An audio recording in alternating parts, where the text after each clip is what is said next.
last Saturday at the MGM Grand Garden in Las Vegas, Manny Pacquiao received a decision over his nemesis, Juan Manuel Marquez. It was the third time that they had met and the third time that the decision was disputed. However, this time there was quite serious outrage. The Vegas faithful were angry, and let's face it, they love Manny.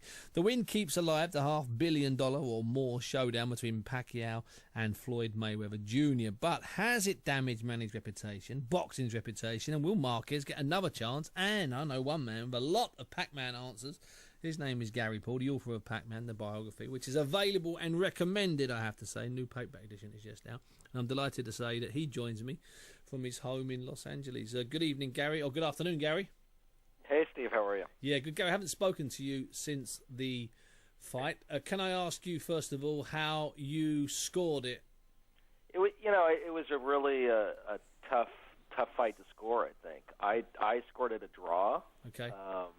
I would have never scored it toward Pacquiao, though, if I was to favor anybody. If somebody was to put a gun to my head and said, who won that fight, I would have gone with Marquez. Yeah, well, I think that's a lot of people have got that similar thing. Even people that had it close, even people that maybe scored it for Pacquiao, and certainly people that had it close, all seem to have said the same thing. Let me ask you this, Gary. I've heard a few things since the fight. What have you heard since the fight that would maybe explain the way Manny performed?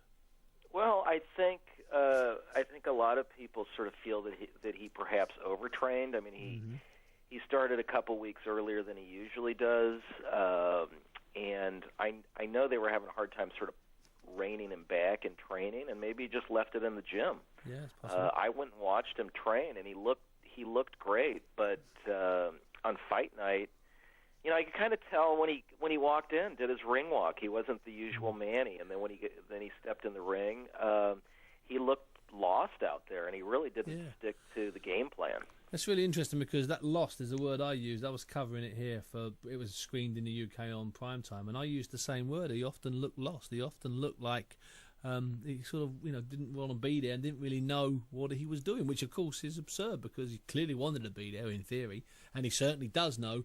What he is doing. Now, one thing that did strike me was that even by Manny's standard, there was an excessive amount of touching of gloves and smiling and stuff.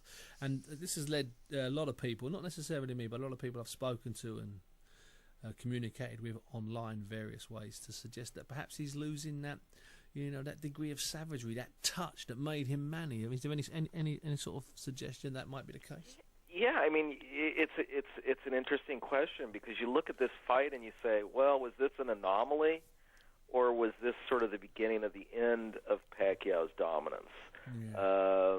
And I think you could make an argument both ways, either way. But he really, and I guess the next fight will really tell. Yeah. But he, when you start getting a little gun shy, and you get so off of your game after you've trained so well, it raises some serious questions about Manny Pacquiao. It certainly does, and I think the inquest needs to be far and wide. I think that Bob and Freddie, I'm not suggesting they haven't. In fact, I've been told by someone that's very close to Freddie that there have been some really harsh words and some sort of people have been given the facts of life since the night, especially some of the people surrounding Manny. Whether it's true, I know that to be true. Now, whether or not Bob Arum is prepared to sort of face up to the reality of what happened in the ring, or just to push on. It'd be nice. It'd be nice if a few more people sort of just turned around and said, you know what, it was a bad performance. People are trying to get away from that. They're trying to get away from that. I think it was a dreadful performance. I mean, I thought there were times there I didn't recognise Manny Pacquiao. It was like another guy from the Philippines. Well, look, Manny is always really good at switching strategy in a fight if it's not working. He's very, of course, he's a very intelligent boxer in the ring. He doesn't just, he's not robotic out there. Of course not. But on Saturday he showed that. I mean, and the other thing that was kind of curious to me. First of all, he wasn't moving to his right. He was just walking into punches, which was ridiculous. He's been training like an hour a day leading up to that to go to his right, and he never went to his right once. Yeah. And then the other thing was he was fighting a 38-year-old fighter, and he really didn't go to the body. No, he never broke him down. It was like he was headhunting, but he sort of was headhunting sporadically, half-heartedly. Yeah. Now. So, what's your gut feeling is, Gary, after the fight? Your gut feeling is that A, it's a third fight. B, they'll push for Mayweather, and C, we may see him just possibly fade away. Is this, is there a chance we could see him fade away? I don't think he's going to fade away. So it's one of the first. I think he was really disappointed with that effort. Okay. But I'm sort of disappointed by what I hear from the camp, and that's that he really wants to fight Marquez again. And everybody wants to see Mayweather, obviously. Yeah. This is just going to delay that fight even more, and their skills are going to keep. So would you rather he fought Mayweather next rather than Marquez next to try and get rid of what's, in many ways considered a bit of a blemish Saturday night? Definitely. Okay. Definitely. Come on, everybody wants to see the Mayweather fight. Oh, wow. And okay. No, I want to see it, but I don't know if I want to see it at the cost of Marquez not getting a chance for what I consider to be a sort of a fight that would, by popular demand, do great business. It's not like it's going to make a lot less money. It'll make a lot less money, but still make a lot. That's a good point, Steve. But after the fight, Marquez, we were talking to him, and he was so disgusted with the result that he didn't seem super excited to get in the ring again. Yeah, I heard Pacquiao, that as well. Because he felt like he's beat him 3 times. Yeah, exactly. So he's 36 up at the moment.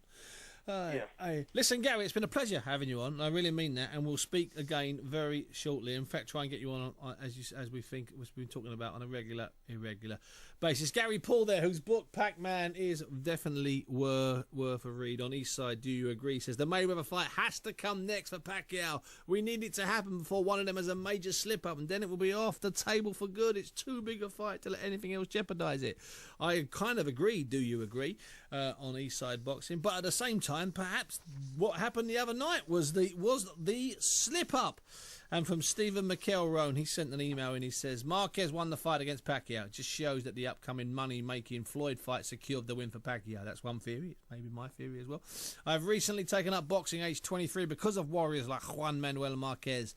This man has the heart of a lion, and he should have gotten the decision. I agree. Khan was calling out Marquez on prime time after the fight as he thought Marquez beat his training partner. He was. Amir thought, because there's that sort of 10-minute gap after a fight before the decision's announced, and Amir was ringside doing the commentary for prime time here in the UK, and he just assumed that Marquez had won. Then he fell a bit quiet after that. Anyway, and then Stephen McElroan says to me, why don't I get an interview with the true champ Marquez? And in fact, he does speak perfectly good English, and I did reach out this week, but I didn't get him.